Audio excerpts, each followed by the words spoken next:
পঞ্চায়েত সমিতি ও গ্রাম পঞ্চায়েতের পরিচালনায় তৃণমূলের স্বৈরাচারী মনোভাবের বিরুদ্ধে বিরোধী নির্বাচিত প্রতিনিধিদের বঞ্চনা, বৈষম্য, অমর্যাদার বিরুদ্ধে ও সীমাহীন দুর্নীতির বিরুদ্ধে মহকুমা শাসক দপ্তরে স্মারকলিপি প্রদান করলেন বামেরা। এদিন রামপুরহাট মহকুমার বাম ও সহযোগী দলগুলি নির্বাচিত প্রতিনিধিদের সঠিক সুযোগ সুবিধা পাচ্ছে না, অথচ পঞ্চায়েতের নির্বাচনে জয়ী হয়েছেন। নিজের এলাকায় কাজ করতে পারছে না বিরোধী বিজয়ী প্রার্থীরা। সেই সব বিষয় 10 দফা দাবি নিয়ে স্মারকলিপি প্রদান করলেন রামপুরহাট মহকুমা শাসক দপ্তরে। কি বলছেন বাম নেতা সঞ্জীব বর্মন, শুনুন। কি নিয়ে আজকে দেখুন, যেটা নিয়ে আজকে আমরা মহকুমা শাসকের দপ্তরের কাছে এসেছি সেটা যে কোনো সুস্থ শুভবুদ্ধি সম্পন্ন নাগরিকের কাছে অত্যন্ত লজ্জা।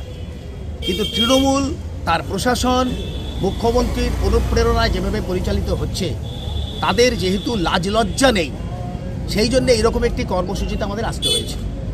রামপুরহাট মহকুমায় 1247টা গ্রাম পঞ্চায়েতের আসন, তার মধ্যে আমরা বামফ্রন্ট এবং কংগ্রেস জয়লাভ করেছি মাত্র 282টাতে। 198টা পঞ্চায়েত সমিতির আসন আমরা জয়লাভ করেছি মাত্র 29টা আসনে। জেলা পরিষদের 20টা আসন আমরা জিতেছি মাত্র একটা আসনে। এখানেও তৃণমূল কংগ্রেস সিদ্ধান্ত করেছে যেখানে এই সামান্য কটা আসনে আমরা জিতেছি, সেখানে তৃণমূলের নেতারা, তৃণমূলের চোর গুন্ডা বদমাশরা সেই সংসদগুলোতে নির্বাচিত প্রতিনিধিদের বাদ দিয়ে, বাম কংগ্রেসের নির্বাচিত প্রতিনিধিদের বাদ দিয়ে তারা সব কাজ করবেন। আমরা করতে পারবো না।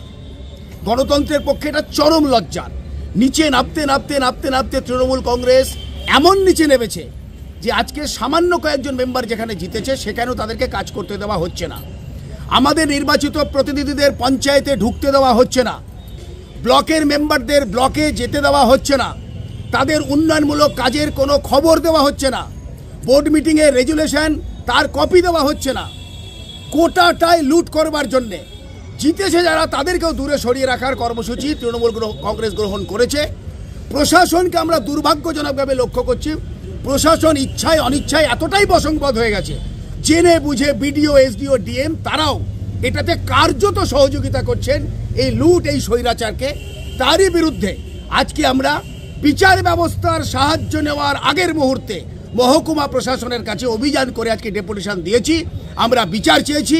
এই বৈষম্য, এই অসম্মান, এই অমর্যাদা, এই দুর্নীতির অবসান করতেই হবে। সেই কারণে আজকে আমাদের এখানে আসা। আবাস যোজনা যে বাড়িগুলো এসছে 45খানা, সভাপতি বলছে 45খানা এসছে, কতখানা এসেছে আমরা জানি না। তো ওকে জিজ্ঞেস করা হলো 45খানা বাড়ি কি দেবো না, তো আমরা যে 21 জন আছি আমরা ভাগ করে নিয়েছি 2টো করে, আর বাকি 3টা ওরা কি করবে ওরা জানে না। আমাদের কিছুই দেয়নি, আমাদের যে 6টা বিরো দিয়েছে আমাদের কিছুই দেয়নি, একদম জিরো, কোনো কিছুই জানাচ্ছে না, কোনো কিছু বলছে না। তাহলে আমরা কি করে কাজ করবো বলে, আমার বিরোধী বলে জানাচ্ছে না, বুঝে তোমরা পাবা না, শাসক দলটা পাবে।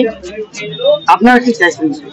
আমরা চাইছি যে গ্রামের লোকের কাজকর্ম হোক, আমাদের অধিকার আমরা পেতে চাইছি। হ্যাঁ, রামপুরহাট থেকে ভিক্টর মোল্লার রিপোর্ট, বীরভূম নিউজ।